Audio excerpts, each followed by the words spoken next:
పోలీసులు లాఠీ రాజ్యాన్ని నడిపిస్తున్నారు. కాంగ్రెస్ నాయకులు పోలీసు వాళ్ళ అండతోని అధికారుల అండతోని గ్రామాల స్వైర విహారం చేసే అధికార పక్షం వాళ్ళు మొక్కం చెల్లక ఈ రోజు ఏం చేయాలనంటే ప్రతిపక్ష నాయకుల మీద ప్రతిపక్ష నాయకుల ఇళ్ల మీద దాడులు చేయాలనే ఉద్దేశంతో కాంగ్రెస్ నాయకులు పోలీసు వాళ్ళ సహకారంతో గద్దెలు వాలబడుతున్నారు, ఇళ్ల మీద దాడులు చేస్తున్నారు, పొలాల మీద దౌర్జన్యం చేస్తున్నారు.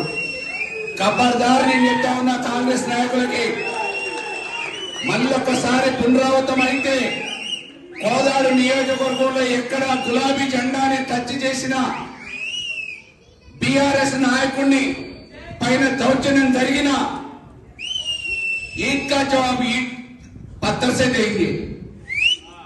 बिल्कुल अभी कोई आगे पीछे सोचने का नहीं है.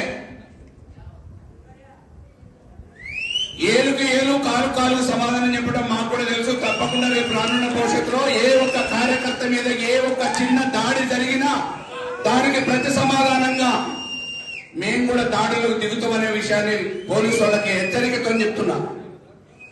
ఇవాళ కొండాపురంలో జరిగింది, మొన్న బేర్తల్లో జరిగింది, రేపు ఇంకెక్కడ జరగడానికి ఊహలు చేస్తున్నారో తెలియదు. 100% పోలీసు వాళ్ళు చర్యలు చేపట్టకపోతే అధికార నాయకులు పోలీసు వాళ్ళు మాకు అండగా ఉన్నారనే ధీమాతో ముందడుగు వేస్తే తప్పకుండా చట్టపరంగా పోలీసు వాళ్ళ బట్టలిపుతాం, అధికార పార్టీ వాళ్ళని ఊర్ల నుంచి బయటకు వెళ్ళకూడతాం అనే విషయాన్ని కూడా సభాముఖంగా తెలియజేస్తున్నా.